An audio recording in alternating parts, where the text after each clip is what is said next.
I was the guy who fell in love with a stripper. Hey, I love that, Fax. I love love, bro. How about I got this chick and her son tickets to the game?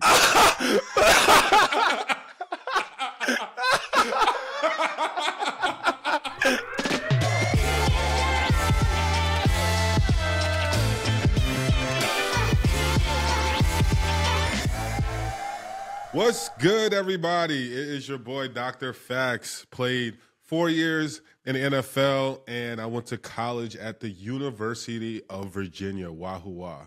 I'm the fucking Butter King, y'all. Beau Allen, 7-year NFL vet and proud Wisconsin Badger alumni. We got a great show for you guys today. A lot of exciting bowl games coming up. But before that, let me tell you what I'm torqued about, Dr. Fax. Would you believe the Philadelphia Eagles are going to make backup nose guard Beau Allen an honorary captain for the New Year's Eve game against the Arizona Cardinals? That is fire, bro. Can I please put in a request? Hit me. Bro, get that fucking mustache shaped up. Hell no, brother. Go see a black barber, bro, and get a lineup, bro. No, this is my signature look, Fax. I've been you don't want that. I get a lot of love for the that, stash. bro. Oh, they're gonna love it. They're gonna be like, who is this sharp young man? You know, he was 300. Is that Beau Allen? He was 340 pounds when he played for the Birds, and now he's just this svelte 280 with this killer mustache and a twinkle in his eye. It's crazy. So you want to kill that image with a fucked up mustache, bro? Hey, get it trimmed up, please, bro. Hell Go no. into the new year trimmed up. I'm feeling myself, Fax. Foch, please chime in, Foch, and tell him. Come on, tell him. Facts. I pick my battles with you two. The mustache isn't the hill I'm going to die on. Yes. The mustache isn't Yes. That's called knowing your personnel, Foch. What a loser. Know your roster. We can get out of here. We can do like an Instagram poll or something. Is the stash good? Y or N? And we'll see what the people have to say about it. Facts. But yeah, so I'm excited about that. I'm excited to spend New Year's Eve in Philly. I'm going to tell a little bit a story later in the pod about a fun New Year's Eve that I had with the Allen family and C Long back in the day. Can't wait to get to that. What are you torqued about these days, Fax? I'm torqued for the holidays. I have a kid now, and all the little Christmas adventures, and you notice more like houses with lights and all these type of festivities that you can do. And I am torqued that I get to bring my daughter for the first time. I'm not sure if she particularly likes lights just yet, but nevertheless, it is exciting to dress your kid up in holiday gear and take pictures. So yeah, I saw a cute pic of the fam that you guys posted right around Christmas. That is what I'm torqued about right now. And then New Year's might get to see some family, so that's always good. Do you have any traditions like going into New Year's? Honestly, I don't know if it's just because I'm fucking old now, but like New Year's Eve, it's just not what it used to be, man. Like I'm excited because I'm going to the game. I'm excited to see Kels and some of my old Eagles teammates, and that's it, man. Like I'm not gonna go out like till crazy, like late at night. I don't think. Like we'll see. I have a 6 a.m. flight back to Tampa on New Year's Day because the Badgers are playing LSU in Tampa on New Year's Day, and I'm going to try to go to that game. So, like, bro, I can't be out till, like, 1 or 2 a.m. and then hop on that flight. Like, I'm not built like that anymore, brother. I'm just not tough enough, you know? I don't have that grit. Isn't it crazy getting older and just thinking about how excited you would be about something like New Year's and having plans and staying out all night and having a place to eat breakfast the next day, and shit never ends up the way you plan it anyway. Exactly. But the thought of doing all that and like giving money early, all that shit goes out the window once you start getting a little older. You're just like, guys, like, what are we doing? Unless it's like a chill house party or something like that, I'm usually not even entertained. I'm definitely not going to a fucking club or anything like that. I couldn't even imagine trying to even add on to a group or a party. I probably would be the biggest buzzkill like right now. Like if I tried to do like a New Year's Eve, we'll leave that excursion to the youth of America, like William Fauché. Look, you know, Foch is like excited. He's like foaming at the mouth. We have been planning New Year's Eve for the past month and a half. Everything, and of everything planned, like, do you expect it to go well? Oh, absolutely not. No. It's going to be a disaster. It's a sunk cost. Yeah. It never works. It never works. This is the real exciting thing about New Year's Day, bro, is just posting up and watching football all day. Because, dude, there's some good fucking games. Bro, I miss college ball. I'm not going to lie. This little lull right here, even though I do like Saturday NFL, I do miss, big-time college. No disrespect to some of the smaller schools playing in bowl games right now, but it's not cutting it. We actually had a decent one with, ex-NFL coaches' sons, which is crazy. My ex-teammate McCowan's son played the other night against Chad Pennington's son, which is fucking is mind blowing. These are dudes that we played contemporaries in the NFL that have kids that are now playing college football, and it's what the fuck? Frank Gore's kid, you know what I mean? You're whoa, we got old. But Fax, let's talk about some of these bowl games coming up. I mean, I'm a big fan of the Rose Bowl. When you're a Big Ten guy, that's kind of the most prestigious bowl game. And I was privileged enough to play in 3 Rose Bowls in a row. We lost 3 Rose Bowls in a row at Wisconsin. It was devastating. We don't need to get too much into that. What I'm really excited about this Alabama versus Michigan game. I think I talked about this on the pod a couple weeks ago, but this is a matchup that I'm excited about. It's 2 programs I think are built similarly, tough, like to run the ball. Michigan's got some good running backs, and Alabama obviously is getting hot at the right time. We've debated about Jalen Milroe. I'm not crazy about him, but he's a really, really good athlete. So let's just give a quick preview of this game. Michigan's 13-0. You're going to be a fan after this game. You wait and see. You wait and see, We will see, brother. But Michigan's really good at running the football, like I said, which I love to see out of the Big Ten. 6th in the league in rushing with 162 average yards per game. Big fan of that. But I've also talked about their running back, Blake Corum, who I think is a tough guy. He's kind of a badass. He got 24 touchdowns this season. But I do think, I was shitting on Jalen Milroe a little bit. I think it's important to criticize Michigan quarterback J.J. McCarthy as well, because he's been on a little bit of a slide lately. The first 7 games, he had 14 touchdowns and 10.6 yards per attempt. And then the last 7, 5 touchdowns, only 7.7 yards per attempt. In the last 5 games, he's only thrown 1 touchdown pass. So not sure if that's because Michigan's trying to focus more on running the ball or what exactly that is. But, I mean, it's going to be a good game, man. It's going to be a tough matchup. What are you looking forward to most in this Michigan-Alabama Rose Bowl? The craziest thing is I know Alabama is going to come to play. I think coaching's I think it's going to play a huge factor in this game. Mm-hmm. But more importantly, I think special teams is going to probably be the biggest factor of this game, just period, because we both know what we're getting. We're getting 2 high-power offenses. Whether Michigan wants to 3 and 4 yard you to death the entire game, they can do it. It's tough to do that to Alabama, though, because they're so talented just positionally all across the board on defense. We're forgetting that Michigan played without their head coach. I don't think any other team is running the tables without their head coach. And I think the fact that they're going to get this extended time, and we were just talking about this in pre-pro, it's bowl season.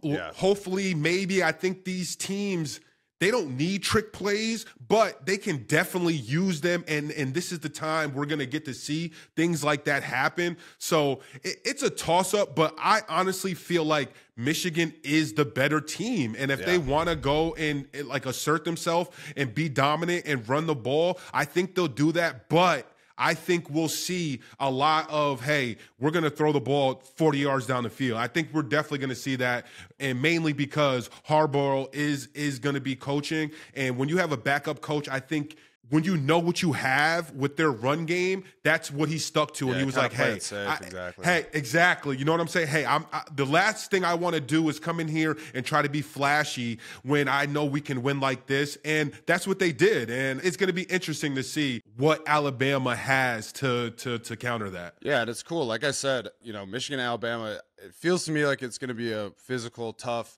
grinder matchup. The over-under is 44.5 points.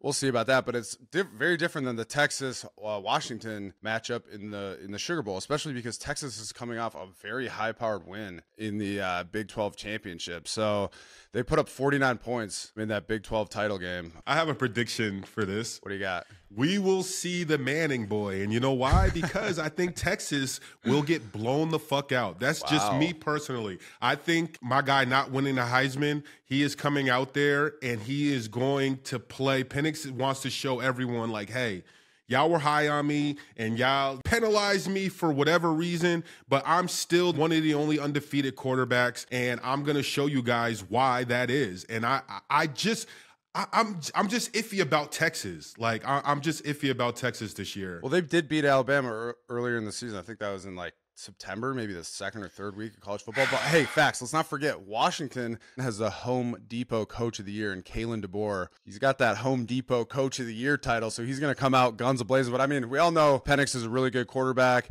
I think Washington overall is, a stronger team than Texas, and Texas kind of snuck in some people's opinion to this playoff. So I'm kind of not really sure what to expect for this game. I could the over under for this game is 63.5 points. I could see this becoming one of those like Pac-12 style shootouts, you know what I mean, that we've seen throughout the years. This game just has a very different feel to me than the matchup between Michigan and Alabama in the Rose Bowl, and I kind of don't know what we're gonna get, man. So I think this will be exciting, but overall, these are two pretty enticing games that I'm excited to watch, man. I don't know. I wonder if they're going to tell the analysts and the reporters to make sure that they refrain from saying FSU. I really wonder when these games are played, how that is going to be portrayed, how much they're going to talk about it. The elephant in the room, don't even bring it up. Don't bring it up. Don't create any sort of stir. Because we've always, everyone's always upset. There's always a fan base that's upset, but I don't think collectively as college football fans, it's ever been a situation where low key, everyone's you know what? We kind of do want to know what the hell was the thinking over this. Yeah. So I just wonder if that's going to be a memo sent out listen, we will black you guys out if you talk about this. You better talk not about Florida State. Yeah. We're fucking sick of it. Well, I mean, it's important to remember we can talk about Florida State on the pod, facts. They're playing a big game against Georgia. University of Georgia, number 6 versus number 5 Florida State in the Capital One Orange Bowl. This will kind of show whether or not the committee made the right call in keeping Florida State out. And I think there's an argument to be made that Georgia kind of got fucked too, not making the playoffs. They only had one loss, obviously, to Alabama in the SEC championship game. I think this is going to be the premier game, on New Year's Day outside of LSU versus Wisconsin. It's the stepchild game, man. You guys forgot about us. I'm going to show you. I'm going to show you. But I'm kind of riding with the Bulldogs on this one, man. I mean, I think they were a little banged up in that SEC championship game. Brock Bowers has been injured at certain points during the season. You get him bowl prep and 3 or 4 weeks or whatever to get ready for this game. I feel like he's going to have a very, very strong showing. And then I also saw recently Carson Beck, the quarterback for Georgia, announced that he's going to come back to play in his senior year at Georgia. So that's exciting for that team too. I'm kind of rooting for the Bulldogs. What do you think? FSU or Georgia? Who are you feeling? Bro, I gotta go with FSU. You gotta as just like we're just talking about, as much as they probably during the Final Four they don't want to talk about FSU, I think it would just really stick it to the man and classic underdog. We put up a stink with all this happening. I mean, obviously the committee, they want Georgia to fucking steamroll them, bro. 5 touchdowns. They want them to lose. Hey, punch the gas on them the entire game. But for everyone else, it's just if FSU, even if they win by 1 point, the narrative. The narrative is going to be you see what you did? And it's going to be interesting. I feel there's no winning. There's no winning in this situation unless FSU, if they found a way to steamroll Georgia by 3 touchdowns or more, which I really can't see happening. I don't see that happening. But if it did with a backup quarterback, then I think all the allegations and everything else would maybe be pushed more, for people to be hey, we kind of want to know what your thinking was now, because this is kind of crazy. Yeah, you fucked up. All right, so let's talk about some of these other New Year's 6 games real quick. I don't want to get too far into this, but number 9, Missouri versus number 7, Ohio State. Also, another good game will be number 11, Ole Miss versus number 10, Penn State. That's the Chick-fil-A Peach Bowl. No, and you already know you got to talk about Liberty. Liberty versus Oregon, baby. Oregon, America's football team, Oregon, baby. Look, shout out to my girl. She is in grad school at Liberty, currently now. So we're pulling for Liberty to win this game because no one thinks they're going to win. I don't Plus think 17. They're not going to win, 17. Bro. I'm telling you, bro, you guys, you're going into this game underestimating. Bo Nix, come on. Hey, Liberty doesn't belong with the big dogs. Liberty can't hang with perennial, like when everyone thinks of Oregon, they just think of a top football school, you know, Fax? So like Liberty can't hang with that. Just like you think Wisconsin has a chance against LSU, I think Liberty has a chance against Oregon. There you go. Perfect. Let's talk about this Wisconsin versus LSU matchup. So this is in Tampa, where I currently live. So I'm going to be going from How perfect. Dude, I'm excited. I'm going to the game in Philly. Like I said earlier in the pod, like we're going to be an honorary captain. It's on New Year's Eve.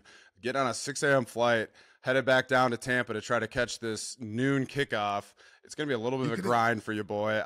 You're going to be a captain twice, basically, bro. That's lit. You got the alum. You got one of the big-time alums coming back, yo. Do you potentially have a get pumped Jameis Winston type bro, I'm rolling ready? in with the suitcase, baby, the empty suitcase. I'm like, hey, JB, let me borrow that suitcase real quick. I gotta motivate the Badgers against LSU. But you know who's not playing in that bowl game? Jaden Daniels. So you're saying there's a chance. You're saying there's a chance, exactly. I don't love this matchup for Wisconsin. Obviously, I'm rooting for the Badgers, but Wisconsin is plus 9.5, so Vegas doesn't feel too good about the Badgers odds. But hey, man, bowl season. We've had like 4 weeks to prepare for this. We're getting the boys right, and I'm excited, man. I think that'll be a good matchup. But I do want to talk a little bit about this because I think this is so interesting, man. The fact that Jaden Daniels, the Heisman winner, is sitting out of this game. I don't know why. Like, obviously, I'm kind of happy about that because I really want the Badgers to win the bowl game. But it just, for whatever reason, it just seems like this trend of guys sitting out of bowl games. It doesn't sit right with me. And then obviously, like, guys enter the transfer portal as well. They sit out of the bowl games too. And I was curious to see your thoughts on this, Fax, because like if it was me, you know, and you're grinding your entire college career, like you play all your boys, like you have these close friendships with your teammates in college that are, you know, it feels different than the NFL, you know, like it just seems so weird to me to like sit out of the biggest game of your college career. You know what I mean? I don't know. How do you feel about that? Hell no, bro. All that friendship and bull, like, bro, like, cut it the fuck out. You have 120 something teammates in college, bro. Like, none of that shit matters, bro. The real thing is, if you're the Heisman winner and how much money you can potentially lose going into this game, and God forbid you take the wrong hit on your throwing shoulder, it's not worth it. And I know some of these guys, they get insurance policies for like instances like this, but it's not worth it. It's not worth it unless you're playing for the national championship. I don't think if you're gonna be a top 10 or a lottery pick that you should even think about it. Yeah, I understand that. I'm really talking about both sides of my mouth here. It just seems so weird to me. It seems like there's so many guys that sit out of these games. I got a list for you, Fact. I came prepared. I did all this research. So here's some guys that are sitting out of the bowl games. Dylan Gabriel, the quarterback for Oklahoma. So he's transferring to Oregon. He's sitting out. Kyle McCord, the Ohio State quarterback. He's sitting out of that game against number 9 Missouri. He's going to Syracuse. A couple other ones. Will Howard, Kansas State quarterback, sitting out. Riley Leonard from Duke. He's going to Notre Dame. He's sitting out. Tyler Van Dyke from Miami. He's actually going to Wisconsin. It's just crazy, man. I just don't understand how all these guys are sitting out of this game. It doesn't quite sit right with me. That was just my bone to pick for that. That's all I want to say. No, did you see the one kid? I think this is even crazier. The one kid that is already agreed to transfer, Utah, Bryson Barnes. He already knows he's leaving, but he says he is still going to play and start in the Las Vegas Bowl. I like that. Hell fucking no. Like, bro, he's a quarterback. It's the most important position on the field. End your time at Utah the right way, Bryson Barnes. I like that out of you. If he still has eligibility at that school and he knows he's leaving, you are out of my locker room. Hell no. No way. No way, Jose. You're clearing out his locker like they did to Jaden Daniels when he transferred? Bro, like mutiny. If I'm the backup QB, mutiny. I'm calling Milroe to see whatever he said at Alabama, bro.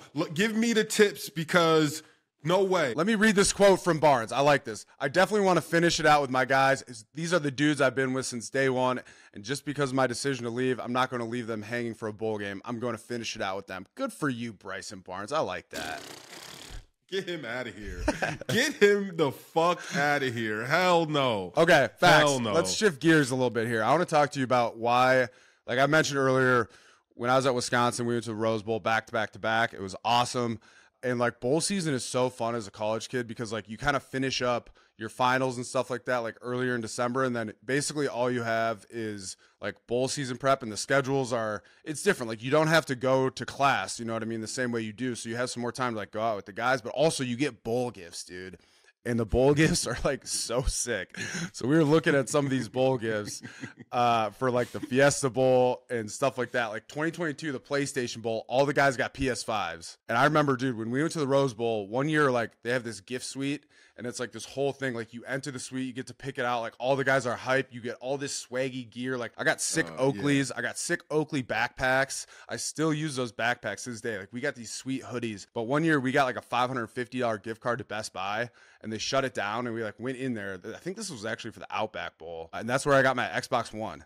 And when you get an Xbox One or a PS5 in college, dude, it just feels like you're just like, oh my God, like this is the best thing that's ever happened to me. I remember playing like Skyrim and Titanfall on that with all the guys. Bro. It was so much fun. We end up getting like, I think it was like $100 gift card to Best Buy, but we got fucking luggage where at the time I hated it, but thinking about how much I used that Gator Bowl luggage, and it was just such an ugly green and like tan color, but you realize how much that works when you're in the airport and you're trying to identify luggage. I realized that like it was like little things like that throughout life that I was like, yo, this luggage actually like was a good gift. But we got these fucking stupid ass like Oakley MP3 players. Like if I was a runner or if I was like a baseball player, it would have been kind of like dope to have. But I remember, I think I still have them somewhere, and they just sat in the box. And at the time, it was just like, oh, such cool technology. But it was really some bullshit. Hey, we got a digital camera, so this was like back. You know, like you had cell phone cameras, but they were shit quality. Yeah. And so we got these digital cameras. Then, you know, when you get out to the bowl game, like you get one night off and all the guys, you get that bowl per diem. It's like a couple $100.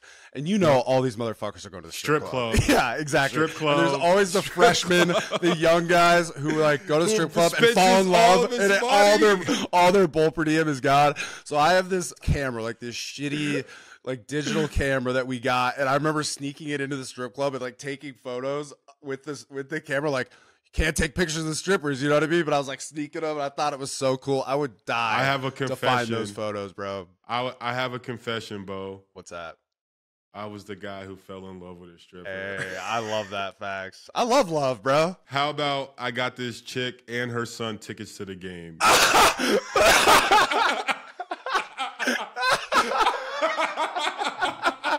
Oh my God, bro. That is the funniest shit I've ever heard. What's her name? What's her name? The one that got away, facts. Like, yo, I honestly don't remember anymore, but you were just ready to be a stepfather, bro. Look, here's the crazy thing. Bro, 3 years later, I ended up in Jacksonville with the Jags. Never found her again, but the one that got away, bro. How crazy is that, bro? That per diem money, she got all that. She got almost all that per diem money. I can't even lie. Sounds to me like she might have earned it, facts. Yeah. Shit happens, bro. Shit happens. Okay, so I mentioned during the Torque Talk how I'm excited to go to Philly for New Year's Eve. That kind of jostled my memory a little bit. I want to tell you the story about my last New Year's Eve that I spent in Philadelphia because it is so funny. I called up Chris. I called up C-Long earlier today and was just like, hey, man, you okay if I tell this story on the podcast? Basically, in 2017, we played one of the like most miserable games that I've played. It was against the Cowboys in like a meaningless game. I gotta look it up, but I think it was on maybe like the 30th or else New Year's Eve. But we had already secured a first round bye, or like in the playoffs, like we were in. So like we rested a bunch of guys, but me and Chris ended up playing like 60 snaps. Like it felt like a preseason game, you know, because like it didn't matter. I think we lost like 6-0 or something to the Cowboys, and it was like 20 degrees out. But my whole family was in town for New Year's, and my sister at the time was like 19 or 20 years old. Okay, and we really wanted to go out for New Year's Eve, and so I secured us for New Year's. Yeah, I secured us a table at a club, you know, which basically was it was Tavern on Broad, which is like this ratty underground underage bar. And the reason that I had to do that is because my sister wasn't 21. And I'm not trying to my get God. anyone in trouble here, but and I was like, Chris, like come out with the Allen family. Like, it'll be really fun. My whole family, my mom and dad, my brother, my underage sister. He's like, oh, cool. Like, I'll bring my mom. She's in town. Like, it'll be fun. And like, I basically just tricked his ass, and he had no idea that we were going to like an underage club, and they put us in a table that was like right by the, like the dance floor. So we were like so uncomfortable, the center of attention. They're like, oh my God, like Philadelphia Eagles, Beau Allen, Chris Long are here. Has Chris ever let you plan a night out again? No, never. And like Chris's mom, Diane, like beautiful, stately lady, like she's dressed to the nines. She like shows up, walks down the stairs into this. You had Diane She was there. too? Yes, it was so uncomfortable. And they're the funniest pictures of me and Chris. And it's just me just like fucked up and Chris just like shook. You know what I mean? Like so uncomfortable. He has never let me live that down. So I might need to go back to Tavern on Broad on New Year's Eve and just relive those glory days. It was so awesome. I tricked the hell out of him. He showed up and he was like, bro, what are we doing here? Great way to ring in the new year, let me tell you. No, and I just told my New Year's story because the whole falling in love with a stripper was definitely during New Year's Bowl. To piggyback what we were saying earlier, bro, New Year's Bowl, like, it's not like we're in the same boat. I went to one bowl game and we ended up losing to fucking Graham Harrell and Crabtree. He caught a fucking touchdown on the side of his ankle. I still don't think it was a touchdown. But, bro, practicing for a month in college, bro. Yeah. Oh my goodness. And then to lose the way you did and you feel like all that practicing you did. And then my coach was a dickhead because he considered that game a senior game. And before that game, he told our seniors on the D-line, you can come out whenever you want to, knowing that I was a freshman and he really didn't want me to play. Ended up playing only one snap in the first half of this game. Got a sack for a safety, Beau. Got yelled at for running in. One snap, one sack, safety? Safety. I love that. Sacks. It was the best. It was the best feeling ever, bro. That's fucking but great. that was one of my favorite like New Year's. Even though we didn't get the win at the bowl game, we're fucking losers when it comes to bowl on this pod, bro. Hey. I won right? I won the 0 one for 4. I won the one bowl game that matters, though, Dr. Fax. Super Bowl, baby. Come on. Yeah.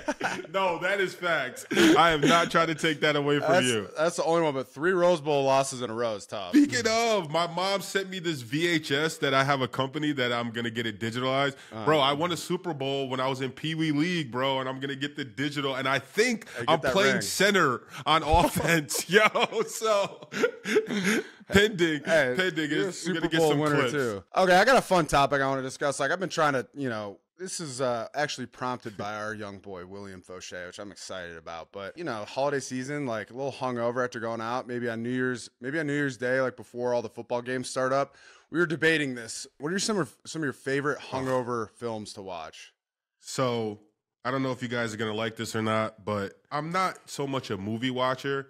I'm huge into like series. Yeah. And if you have a really good series, it kind of doesn't matter when you can turn it on. Yeah, you just know throw you it can on. get. Yeah. You just throw it on. So my picks are series, and like the first hungover one is always Entourage, bro. Yeah. I fucking love Entourage. Facts. I'm kind of surprised. Yeah, I love Entourage too, but I'm surprised to hear you say that, Facts. And like, why? Entourage is not a black person show. What? How is it not? I don't know. How is it not? It just seems to me like a classic frat white show. Bro, if you go back and you think about all the appearances, it's nothing but hip hop. Like True. It's nothing but hip hop and it's everyone when they're young and then like now going back when you're hungover and you sit there and you're just like, yo, they were in this show. Yeah. And then you see like how like oh my God, dude, bro! The Entourage models, is the porn star, Sasha Grey, bro, Bro, in our apartment, we couldn't figure out how to like decorate our living room because we'd been like searching Facebook Marketplace and just like couldn't find any like bullshit art. So instead, we decided to get full-sized movie poster printouts of Smoke Jumpers, Medellin, Aquaman, and Queens Boulevard. I love so it. in the living room of our apartment, we have full printouts of all of Vinny Chase's don't think. Who's your favorite characters from Entourage? Go. Turtle. I mean, yeah, Turtle. You gotta love Turtle. Ari. It's gotta be Ari. Hands down, I love Turtle, Ari. yo. It's drama. Hey, baby, bro. It's drama, bro. Too. Drama is the funniest. Drama makes that show. Yes. But the best thing about that show, bro, if you look in real life, no disrespect, but like, you got to see what the real turtle looks like. Oh, I met him. Facts. I met him, bro, at the Rose Bowl. So, like, dude, that's so fucking funny because we were just talking about this. We were in LA for he's this tall, bro.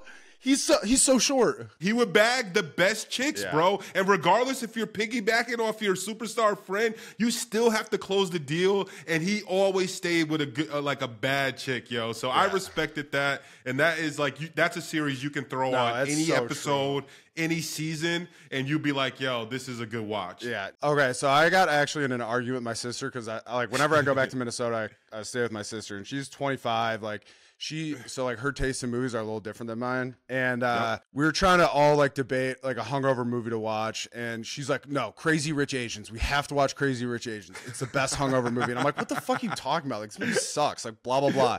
But like, she won that battle. It's her house, whatever. We put it on. It was great, dude. It was a perfect hungover movie. Yes, it was great. Like, everything happens. Like, there's like these rich weddings, and it's so awesome. And like, it's a love story that works out, you know? Like, these are the kind of movies you need when you're hungover. Like, everything comes up good. That's like what Entourage is. Everything always comes up good for Vinny Chase and the boys, you know? But I think with Crazy Rich Asians, isn't it crazy just to learn other people's like traditions and just to know like, yo, every single race, like we have some like crazy ass traditions or things that like we stand on, and it's just funny to see that everyone like in their respective races like do it, and they do it to like the highest like of extreme, where it's just like, why do you really need to do this shit? That's a fun movie. Okay, so here are my other two picks. I went with movies, not shows. So Forgetting Sarah Marshall is a great hungover movie for me. Like, I think that's one of the best, you know, rom-coms of all time. I fucking love that movie. I quote that movie all the time. Like, there's some great one-liners in there. Off to find the mythical clitoris. It's fucking so funny. Crazy Stupid Love is another one. I don't know if you've seen that movie, but like, dudes, that has a great cast. Like, and there's a great twist in that movie. Like, it's kind of got it all, man. It's like a rom-com, but it's funny. Like Steve Carell, Ryan Gosling, it's Emma Stone. Like, that's a fucking good movie. So my next two are Sopranos, and preferably like when Tony this is bad. It's when Chris dies and Tony goes and does peyote in Las Vegas. Like, that strand of episodes, for whatever reason, I just think like hungover. I can never just throw The Sopranos on though. I need to like watch it all the way through. Like, I can't. I have a hard time just throwing on an episode. I feel what you're saying. And then my last and my favorite is the old Dave Chappelle. Yeah. Bro, old Dave Chappelle, you throw those skits on when this is before Dave Chappelle was really like the first guy to really get canceled or whatever it may be. But the skits that are in like the original, like with Charlie Murphy, rest in peace, like all of that is just one of those things where when you're hungover, it's just couch. Good. Bro, you just know you're gonna get a laugh, like, and sit up. And I think that's those are my top three hungover. I might have to go bathe myself in the waters of Lake Minnetonka. Lake Minnetonka. How funny that I thought that was not a real lake. It's real, bro. And you fucking live on it. That shit is so funny. Yeah. Oh, God. His Prince gets killed, man. Oh, he has a new one coming out for New Year's. That's what I'm actually geared up. Netflix. He has a new Netflix special dropping on New Year's Eve, I think. So got something to watch. Watch that on New Year's Day before the games start. Well, facts. New Year's Eve is always a time of reflection. You know, you think about the previous year, kind of plan out how you're going to behave for the upcoming year. So, what do you got for New Year's resolutions for 2024? I have to stop procrastinating. I have a lot of content and things I've been kind of working on, and I've said that I want to get in motion once I had my baby, and that's happened, and I'm kind of getting in a routine now that I should start getting this stuff done or getting it edited and do what I need to do. So I think I'm going to start pushing myself, and now, like, even me talking about it, it's something that I'll feel kind of obligated to start working on more and stop procrastinating, because there's really no need to. It's a good one, man. I'll go next. So I was talking about this I'm at my parents' house right now, My mom is urging me to have New Year's resolution for 2024, which is to clean up my language and swear less. Okay. I don't fucking know if that's gonna happen, Fax. Yo, I think you should print out there's studies, bro. The people who curse more, like you're more successful and it's like you're more intelligent, bro. You should print her out some stuff and just be like, Mom, I hear you. Yeah, and just be like, I'm just trying to stay the course, you know? Yeah, exactly.